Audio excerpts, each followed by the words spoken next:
আসসালামু আলাইকুম ওয়া রাহমাতুল্লাহ। সবাইকে আন্তরিক শুভেচ্ছা ও অভিনন্দন জানিয়ে শুরু করছি নবম দশম শ্রেণীর রসায়নের দ্বিতীয় অধ্যায়। আলোচনা করব কণার গতিতত্ত্ব নিয়ে। প্রথমে আমাকে জানতে হবে কণার গতিতত্ত্ব কি। কোন একটি পদার্থের অবস্থা মানে কঠিন, তরল এবং বায়বীয় বা গ্যাসীয় অবস্থা ব্যাখ্যা করার ক্ষেত্রে দুইটা জিনিস প্রয়োজন। একটা হচ্ছে আন্তঃকণা আকর্ষণ বল, আর একটা হচ্ছে গতিশক্তি। মানে আন্তঃকণা আকর্ষণ শক্তি এবং কণাগুলোর গতিশক্তি দিয়ে কোন একটি পদার্থ কঠিন, তরল না গ্যাসীয় বা বায়বীয় এর ব্যাখ্যা করার তত্ত্বের নামই হচ্ছে কণার গতিতত্ত্ব। তাহলে এখানে মোট দুইটা জিনিস প্রয়োগ হবে। একটা হচ্ছে আন্তঃকণা আকর্ষণ বল, আন্তঃকণা আকর্ষণ বল, আর দুই নাম্বারটা হচ্ছে গতিশক্তি।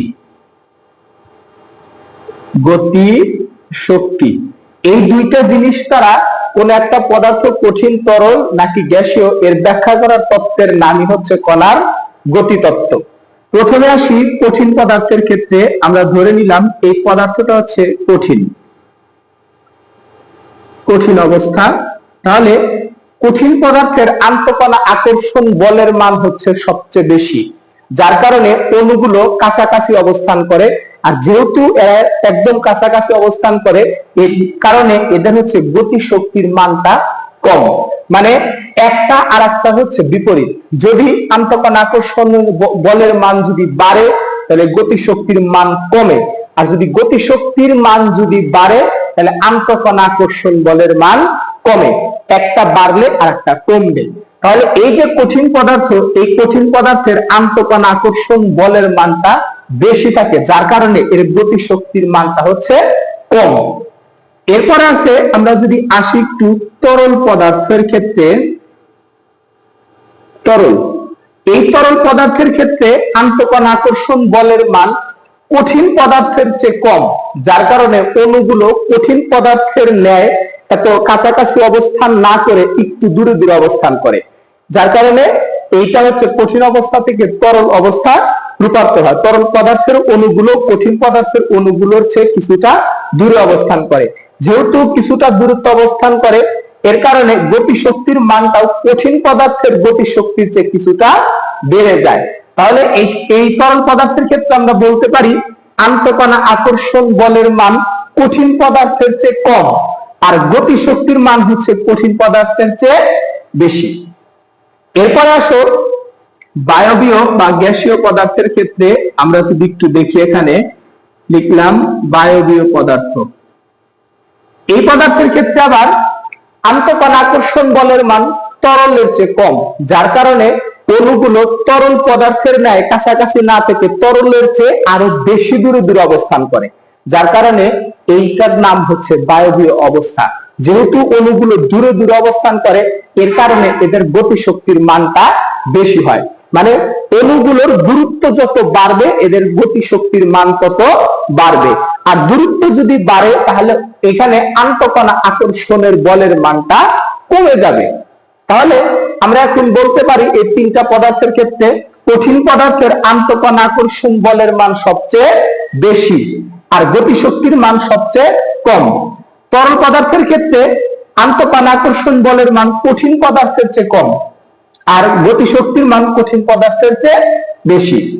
বায়বীয় পদার্থের ক্ষেত্রে বলতে পারি আন্তঃকণা আকর্ষণ বলের মান তরল অপেক্ষা কম, আর গতিশক্তির মানটা তরল পদার্থ অপেক্ষা বেশি। এই হচ্ছে কঠিন, তরল আর বায়বীয় পদার্থের কণার গতিতত্ত্বের আলোচনা।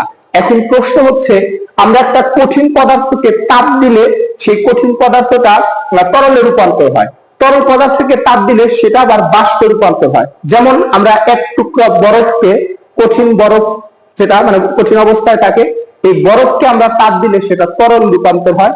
তরল বা পানিকে আমরা তাপ দিলে আবার সেটা বাষ্পে রূপান্তর হয়। কিন্তু ঘটনাটা কিভাবে ঘটে? তাপ দিলাম আর হয়ে গেল এরকম তো না, এখানে অবশ্যই কোনো না কোনো কারণ আছে। এটা একটু আমরা দেখব। আমরা যদি একটা কঠিন পদার্থকে তাপ প্রয়োগ করি তাহলে যে ঘটনাটা ঘটবে, এখানে আমি একটা মোমবাতি আঁকায় দিলাম, এটা একটা তাপ ঢুকাচ্ছে, যে এই কঠিন পদার্থকে তাপ দিলে কঠিন পদার্থের যে অণুগুলো আছে এই অণুগুলো সেই তাপ শক্তিকে গ্রহণ করে এবং নিজ নিজ অবস্থান থেকে কাঁপতে থাকে। যখন কাঁপাকাঁপি শুরু হয় তখন এদের মধ্যেকার আন্তঃকণা আকর্ষণ বলের মানটা হ্রাস পায়, যার কারণে অণুগুলো কিছুটা দূরে দূরে অবস্থান করতে থাকে। ফলে অণুগুলো যেহেতু দূরে দূরে অবস্থান করে তাহলে এদের গতিশক্তির মানটা তখন কি হয়, বেড়ে যায়। তাহলে ছিল কঠিন পদার্থ, আন্তঃকণা আকর্ষণ বলের মানটা ধীরে ধীরে কমে গেল, গতিশক্তির মানটা ধীরে ধীরে বেড়ে গেল। তাহলে কঠিন পদার্থের চেয়ে যেহেতু তরল পদার্থের অণুগুলো একটু দূরে অবস্থান করে, গতিশক্তির মানটা কঠিন পদার্থের চেয়ে বেশি, তার মানে এই কঠিন পদার্থটা তখন তরল পদার্থে রূপান্তর হয়। তাহলে কি হইলো, তাপ প্রয়োগ করলে কঠিন পদার্থের অণুগুলো তাপ শক্তি গ্রহণ করে এবং নিজ নিজ অবস্থান থেকে কাঁপাকাঁপি করে। ফলে এদের মধ্যেকার আন্তঃকণা আকর্ষণ বলের মানটা কমে যায় আর গতিশক্তির মানটা বেড়ে যায়। ফলে কঠিন পদার্থটা তরল পদার্থে রূপান্তর হয়।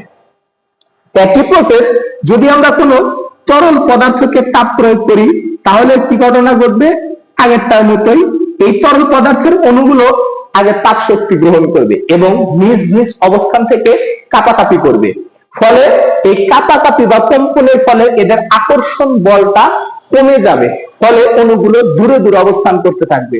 আর যেহেতু অণুগুলো দূরে দূরে চলে যাচ্ছে সেহেতু গতিশক্তির মানটা কি হবে, বেড়ে যাবে। আর তরলের যে অণুগুলো যেখানে অবস্থান করে তার থেকে যদি দূরে দূরে অবস্থান করে তাহলে তো পদার্থটা তরল অবস্থায় থাকবে না, তখন সেটা পরিবর্তন হয়ে বায়বীয় পদার্থে রূপান্তর হবে।